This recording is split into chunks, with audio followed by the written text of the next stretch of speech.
नमस्कार, मैं हर्षित तिवारी। अभय न्यूज के गुरुवार 29 अप्रैल शाम के बुलेटिन में आप सभी का स्वागत है। आइए देखते हैं दिन भर की ताजा खबरें। इस बुलेटिन के प्रायोजक है आर के निवास बाय आर के डेवलपर्स। पूरे प्रदेश में जिस इंजेक्शन के लिए त्राही त्राही मची हुई है, अस्पतालों में डॉक्टर्स धड़ल्ले से जिस इंजेक्शन को धड़ाधड़ लिख रहे हैं, परिजन उस इंजेक्शन को पाने के लिए घंटों तक इधर से उधर भटक रहे हैं। यहाँ तक कि हजारों रुपयों में खरीद भी रहे हैं। जिस इंजेक्शन की कालाबाजारी के लिए लोग अपना दिन ईमान बेच रहे हैं, उस रामबाण औषधि कहलाने वाले रेमडेसिविर इंजेक्शन के बारे में उज्जैन सांसद अनिल फिरोजिया ने एक बड़ा खुलासा किया है। उज्जैन सांसद ने इस बात को स्वीकार किया है कि विश्व स्वास्थ्य संगठन यानी WHO और कई ख्याति प्राप्त डॉक्टर्स ने इस बात की पुष्टि की है कि रेमडेसिविर इंजेक्शन कोरोना का इलाज नहीं है। उज्जैन सांसद संभवतः पहले ऐसे राजनेता हैं जिन्होंने इस बात को कबूल किया है। हालांकि उनकी ही पार्टी के बड़े बड़े नेता अभी तक रेमडेसिविर इंजेक्शन की इस सच्चाई को इतने खुले तौर पर नहीं बोल पाए हैं। उनकी इस साफ बयानी और स्पष्टवादिता के लिए वे साधुवाद के पात्र हैं। वे ये भी कहते नजर आ रहे हैं कि जनता की मनोस्थिति बन गई है कि इस इंजेक्शन से ठीक हुआ जा सकता है, इसलिए वे जनता को उपलब्ध करा रहे हैं। हालांकि उनकी इस बात का क्या मतलब है, ये तो वही जाने। अब रेमडेसिविर इंजेक्शन कोरोना का इलाज है ही नहीं, तो प्रदेश की जनता को ये बात समझाने के बजाय सरकार हजारों की संख्या में रेमडेसिविर इंजेक्शन अस्पतालों को क्यों उपलब्ध करा रही है, ये भी एक शोध का विषय है। WHO ने कहा बिल्कुल सही है, बड़े एम्स के डॉक्टर भी कह रहे हैं, बड़े बड़े डॉक्टर कह रहे हैं, लेकिन अगर जनता की मनस्थिति बन गई है, अगर किसी के मन में यही हो गया कि नहीं मेरे को तो इंजेक्शन के बगैर मैं ठीक हो ही नहीं सकता हूँ, उसकी मनस्थिति है, तो उसको देना पड़ेगा। आप भी ये जानते हैं, तो उसको सरकार वो भी मान रही है और वो भी दे रही है।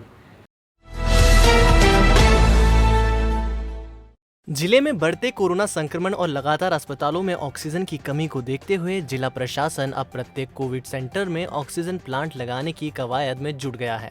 इसके लिए शहर के कई समाजसेवी संस्थाएं, व्यापारी और दानदाता आगे आए हैं। इन लोगों के सहयोग से शहर में स्थापित कोविड केयर सेंटर्स में ऑक्सीजन प्लांट इंस्टॉल किए जाएंगे। जिले के प्रभारी मंत्री मोहन यादव ने इस बात के संकेत देते हुए बताया कि माधवनगर अस्पताल में व्यवसायी आनंद बांगड़ द्वारा ऑक्सीजन प्लांट लगाने की सहमति दी गई है। चरक भवन में जय गुरुदेव संस्था ऑक्सीजन प्लांट लगाने को राजी है। नागदा में केंद्रीय मंत्री थावरचंद गहलोत के माध्यम से प्लांट लगाने की तैयारी की जा रही है। साथ ही उज्जैन के मक्सी रोड स्थित पुलिस ट्रेनिंग स्कूल में और आयुर्वेदिक कॉलेज में भी ऑक्सीजन प्लांट लगाने की योजना जल्द ही मूर्त रूप ले लेगी। आपको बता दें कि जिले में वर्तमान में प्रतिदिन लगभग 18 से 20 टन ऑक्सीजन की आवश्यकता है। फिलहाल की स्थिति देखते हुए अधिकारियों और जनप्रतिनिधियों ने प्रदेश के मुख्यमंत्री से 23 से 25 टन ऑक्सीजन प्रतिदिन की मांग की है। एक और बात जिले में सुकून देने वाली है कि जिले के 75% पंचायतें कोरोना मुक्त हैं। प्रभारी मंत्री ने उन पंचायतों के ग्रामीणों से अपील की है कि अपने क्षेत्र में कोरोना संक्रमण से बचाव के बोर्ड लगाएं, ताकि बाहर से आने वाले लोगों को पंचायत के कोरोना मुक्त होने की जानकारी मिले और सावधानियां बरती जा सकें। चिकित्सीय दृष्टि से, हॉस्पिटल की दृष्टि से हमने 2 निर्णय और किए हैं। एक निर्णय ये किया है कि हमारे पास, जैसे आपकी जानकारी में पहले माधवनगर हॉस्पिटल के लिए 50-50 लाख की जो है विधायक निधि मेरी और पारस जी ने भी दी थी, माननीय सांसद जी की, तो क्योंकि सरकार ने दी नहीं है, तो हमने कहा कि हमारे 50 लाख रुपये का जो आपको उपयोग करना है पूरी दृष्टि से, क्योंकि तीन दाता मिले हैं। जैसे आनंद बांगड़ जी ने कहा कि माधवनगर में वो खुद अपना ऑक्सीजन प्लांट लगवा देंगे, एक जय गुरुदेव वाले चरक में लगाने को तैयार है, एक नागदा के अंदर माननीय थावरचंद जी के माध्यम से एक वहाँ के लिए प्लांट लग रहा है। तो ऐसे में हमारे पास 2 स्थान और बचते हैं। एक अपना वर्तमान का PTS पुलिस ट्रेनिंग स्कूल, यहाँ पे भी भविष्य की संभावना को लेकर 50 लाख का एक वहाँ प्लांट लगे। इसी प्रकार से आयुर्वेदिक कॉलेज के अंदर, आयुर्वेदिक हॉस्पिटल के अंदर भी माननीय पारस जी की राशि वहाँ लगा दे। अर्थात कहने का तात्पर्य है कि जहाँ भी आवश्यकता लगे कोरोना मरीज की दृष्टि को लेकर हमने ये छूट दी है कि एक बार हमने पैसे दिए तो इसको पैसे का जो बेहतर उपयोग हो सकता है वो करें। हमारा जो बॉटलिंग प्लांट है, उस बॉटलिंग प्लांट में हमने अपनी रिक्वायरमेंट माननीय मुख्यमंत्री को बता दी है कि लगभग 18 से 20 टन की हमारी रिक्वायरमेंट है, लेकिन इसको 23 से 25 टन का हमारा रिजर्व किया जाए। लेकिन आने वाले समय में और बेड बढ़ाने की दृष्टि से, जैसे बिरला के बेड आज चालू होने जा रहे हैं, उसी प्रकार से 250 बेड हमारे RD गार्डी मेडिकल कॉलेज के भी नए तरह से MOA करने के बाद उसको प्रारंभ करने की दिशा में भी हम काफ़ी आगे बढ़ गए हैं। उम्मीद कर रहे हैं कि जो वर्तमान चिकित्सा प्रबंधन हमारे हैं उससे हम पूरा करते जाएं। उम्मीद है कि जिस प्रकार से माहौल है, बाबा महाकाल चाहेगा तो आने वाले समय में और अच्छे सकारात्मक संकेत मिलेंगे कि पिछले लॉकडाउन का लाभ मिला है। एक अपील आपके माध्यम से और करना चाहते हैं कि जो हमारी जैसे 75% पंचायतें अभी कोरोना मुक्त है, एक भी वहाँ मरीज नहीं है। तो एक अपील कर रहे हैं कि ऐसे सारे गांव, ऐसे सारे लोग जहां पर कोरोना मुक्त हैं, वो अपने अपने जगह पर गांव में खुद बोर्ड स्वतः लगाए कि हमारा गांव कोरोना मुक्त है, ना हमारे यहाँ से आना ना जाना। हम अगर बचेंगे तो इसका लाभ हमको मिलेगा। इसके साथ ही जिले के स्ट्रीट वेंडर्स के लिए भी एक अच्छी खबर है। 30 अप्रैल के बाद 7 मई तक आगे बढ़ाए जाने वाले लॉकडाउन में स्ट्रीट वेंडर्स को प्रदेश सरकार की ओर से उनके बैंक खाते में 1,000 रुपए भी डाले जा रहे हैं। प्रभारी मंत्री मोहन यादव ने इसकी जानकारी देते हुए बताया कि 1-2 दिन में यह प्रक्रिया शुरू कर दी जाएगी। लेकिन ये बात भी सही है कि जो ऐसे स्ट्रीट वेंडर हैं, जिन स्ट्रीट वेंडरों की अपनी संख्या भी है, उनको परसों से 1,000 रुपया माननीय मुख्यमंत्री जी अपने फंड से देने की उन्होंने घोषणा की है। उनके खातों में वो पैसा डलेगा, जिसके माध्यम से उनका व्यापार व्यवसाय में दिक्कत होने से परिवार चलाने में कष्ट नहीं आए, उसकी मदद मिलेगी। कोरोना के बढ़ते प्रकोप के बीच ग्रामीण क्षेत्र भी धीरे धीरे जद में आ रहे हैं। इसलिए अब उज्जैन जिले के 35 गांव में किसी भी बाहरी व्यक्ति के प्रवेश को पूर्णतः प्रतिबंधित कर दिया गया है। क्षेत्रीय पुलिस व चौकीदार भी गांव वासियों के साथ खड़े हुए हैं। ग्राम वासियों ने गांव के प्रवेश मार्ग पर बकायदा बोर्ड लगाकर ताकीद भी कर दी है कि कोई भी अंदर ना आए। गांवों में की गई इस अनूठी पहल से कोरोना की चेन को तोड़ने में काफी मदद मिल सकती है। फिलहाल इन गाँवों में कोरोना कर्फ्यू लागू हो गया है। थाना महिदपुर के ग्राम सेखाखेड़ी, लालाखेड़ी, बालोदा फंटा, शेरपुर एवं नारायण में बाहरी व्यक्ति का आगमन पूर्णतः प्रतिबंधित कर दिया गया है। इसी प्रकार बाल थाना माकड़ोन के ग्राम कड़ोदिया पंचोला, लसूड़िया अमरी, झुमकी, कड़ेली, नांदेड़, पाठ, पारसी, गुनाखेड़ी, सालाखेड़ी, सामानेरा है। थाना भाटपचलाना के ग्राम अंतलवासा, कमठाना, राजपुर, रायती, बरामदखेड़ी, बड़ा चिरोला, पिपलोदा पंथ, सलवा, खरसूद कला एवं थाना नागदा के ग्राम रत्नाखेड़ी, रोहल कला आदि। थाना रागवी के ग्राम खेड़ा कासोन, जोड़मा वीरभान, बोरखेड़ा, पलवा, घोंसला आदि। गांवों के युवाओं द्वारा स्वयं लगातार ड्यूटी कर बाहर के किसी भी व्यक्ति को गांव के अंदर नहीं आने दिया जा रहा है।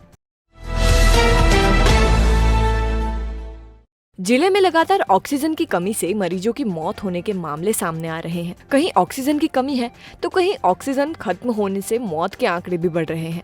हालत तो ये भी है कि अब अस्पताल प्रशासन द्वारा भी मरीज के परिजनों को ऑक्सीजन सिलेंडर की व्यवस्था करने के लिए कहा जाता है और घबराया हुआ परिजन जगह जगह भटक कर महंगे दामों में ऑक्सीजन सिलेंडर लेने को मजबूर है। हालांकि जिला प्रशासन सभी अस्पतालों में पर्याप्त ऑक्सीजन सप्लाई की बात कर रहा है। उज्जैन के अतिरिक्त पुलिस अधीक्षक अमरेंद्र सिंह ने बताया कि अस्पताल किसी भी मरीज के परिवार से ऑक्सीजन की मांग नहीं कर सकते हैं। इसके लिए शहर के सभी अस्पतालों को निर्देश दिए गए हैं और मरीज के परिवार के लोगों को भी जानकारी दी जा रही है। इस मुद्दे को भी चर्चा की गई क्योंकि सभी अस्पतालों को पर्याप्त और अनवरत ऑक्सीजन की सप्लाई की जा रही है और इस बात के लिए विशेष रूप से बात की है कि कहीं भी किसी भी अटेंडर को ये ना बोला जाए कि ऑक्सीजन की को लेकर के आए, क्योंकि हर अस्पताल को जितना ज़रूरत है उससे कहीं ज़्यादा ऑक्सीजन 24 आवर सप्लाई की जा रही है और इस बात को वहाँ के परिजनों को भी बताया गया है कि वो पूरी तरह से आश्वस्त रहें कि सभी अस्पतालों को पर्याप्त ऑक्सीजन की सुविधा दी गई है। सर, माइक्रो कंटेनमेंट जोन बनाया गया तो किस तरह की निरंतर कोरोना मरीजों के इलाज में आ रही समस्याओं और आवश्यकताओं को देखते हुए जिला प्रशासन कोविड स्वास्थ्य सेवा एवं सुविधाओं में बढ़ोतरी करता जा रहा है। कलेक्टर आशीष सिंह के निर्देश व पहल से बुधवार से माधवनगर हॉस्पिटल में 15 ऑक्सीजन कंसंट्रेटेड सपोर्ट वाले बेड प्रारंभ किए गए हैं। इस तरह माधवनगर में अब कुल 181 ऑक्सीजन बेड उपलब्ध हो गए हैं। प्रारंभ किए गए नए ऑक्सीजन बेड पर प्राथमिकता के आधार पर वेटिंग के मरीजों को एडमिट कर लिया गया है। बुधवार को माधवनगर अस्पताल से 8 मरीज ठीक होकर घर गए हैं। Patidar nursing institute Indian nursing council के मानकों पर 100% खरा। उज्जैन का प्रथम नर्सिंग महाविद्यालय हमारे संस्थान में उपलब्ध है 3 वर्षीय नर्सिंग डिप्लोमा, बीएससी नर्सिंग 4 वर्षीय डिग्री, पोस्ट बीएससी नर्सिंग 2 वर्षीय डिग्री और एमएससी नर्सिंग 2 वर्ष post graduate degree study programme. हमारी विशेषताओं में शामिल है हॉस्टल व मेस सुविधा, सर्व सुविधा युक्त कैंपस, बस फैसिलिटी, कोर्स पूरा करने पर 100% जॉब गारंटी, योग्य व निपुण फैकल्टी, वर्ग अनुसार छात्रवृत्ति, 3000 से ज्यादा पुस्तकों से सजी लाइब्रेरी, स्पोकन इंग्लिश व कंप्यूटर की निःशुल्क शिक्षा, विभिन्न प्रयोगशालाएं और नर्सिंग प्रशिक्षण के लिए 150 बिस्तरों वाला रिसर्च सेंटर व हॉस्पिटल। हमारा पता है Patidar nursing institute, Moru Khedi, Patpala, Maksi road, Ujjain. Mobile 9522200084, 9522200092।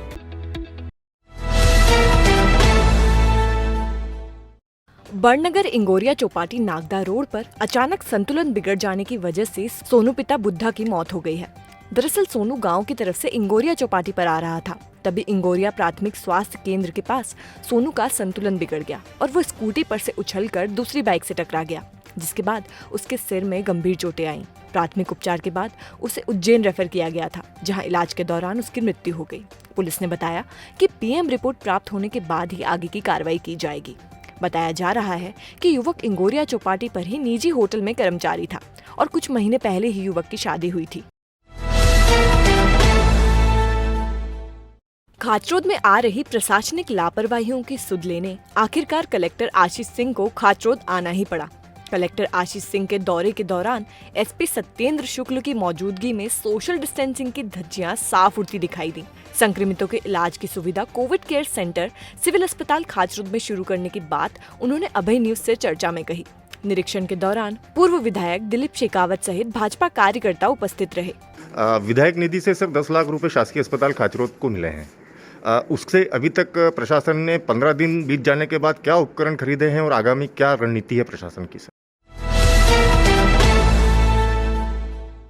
Corona संक्रमण को देखते हुए उन्हेल में कोविड केयर सेंटर की कमी को दूर करने के लिए भाजपा मंडल अध्यक्ष सहित कार्यकर्ताओं ने प्रभारी मंत्री मोहन यादव, सांसद अनिल फिरोजिया एवं जिला अध्यक्ष बहादुर सिंह बोरमुंडला से अपनी मांग रखी। कलेक्टर ने इसे मंजूरी देते हुए कोविड केयर सेंटर के लिए जगह चिन्हित करने का आश्वासन दिया। इसको लेकर खाचरोद प्रभारी SK सिंह ने प्राथमिक स्वास्थ्य केंद्र एवं शासकीय बालक उच्चतर माध्यमिक विद्यालय का निरीक्षण कर जल्द इसे शुरू करने की बात कही। कलेक्टर साहब ने आश्वासन दिया कि वो वहाँ के डॉक्टर की कमी पूरी करके और उन्हेल में भी क्वारंटाइन सेंटर प्रारंभ करना है, क्योंकि मुख्यमंत्री जी ने भी निर्देशित करा है कि गांव बड़ी जगह जो नगर पंचायत है वहाँ पे क्वारंटाइन सेंटर होना चाहिए।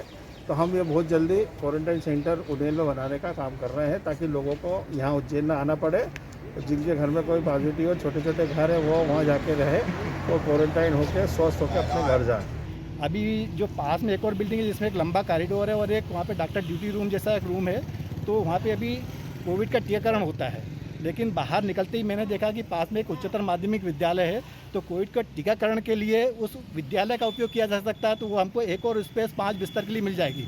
इस तरह से उस जगह का भी उपयोग करते हुए हम लोग 20 बिस्तर वाला एक अस्पताल बना सकते हैं। राजपूत करनी सेना मूल के प्रदेश अध्यक्ष ने पुलिस जवानों को कोरोना से बचाने के लिए पुलिस कंट्रोल रूम पर 2 ऑक्सीजन मशीन व 1 लाख सहायता राशि का चेक भेंट किया है। उज्जैन में लगातार कोरोना वायरस बढ़ता ही जा रहा है। ऐसे में संक्रमण रोकने के लिए पुलिस जवानों द्वारा प्रत्येक गली व चौराहों पर ड्यूटी दी जा रही है। अब तक ड्यूटी के दौरान करीब 50 से अधिक पुलिस जवान व अधिकारी संक्रमित हो चुके हैं। इन्हीं पुलिस जवान व अधिकारियों के लिए राष्ट्रीय राजपूत करनी सेना मूल अब आगे आई है। करनी सेना के प्रदेश अध्यक्ष शिव प्रताप सिंह चौहान ने गुरुवार को पुलिस कंट्रोल रूम पहुंचकर पुलिस अधीक्षक सत्येंद्र कुमार शुक्ल को 2 ऑक्सीजन मशीन व 1 लाख रुपए की राशि का चेक भेंट किया। इस राशि का उपयोग पुलिस जवानों के लिए स्वास्थ्य उपकरण खरीदने में किया जाएगा। करनी सेना मूल द्वारा इसके पहले भी 50 ऑक्सीजन सिलेंडर व अन्य सामग्री सामाजिक संस्थाओं को भेंट की गई है। हमारे पूरे देश पे कोरोना संकट आया हुआ है, तो उसमें 2 तो हमने ऑक्सीजन मशीन दी है और पुलिस प्रशासन क्या अपनी जान जोखिम में डाल के और हम सबकी सुरक्षा के लिए खड़े रहते हैं। तो उनकी दवाई के लिए भी हमने 1 लाख रुपए पुलिस प्रशासन को।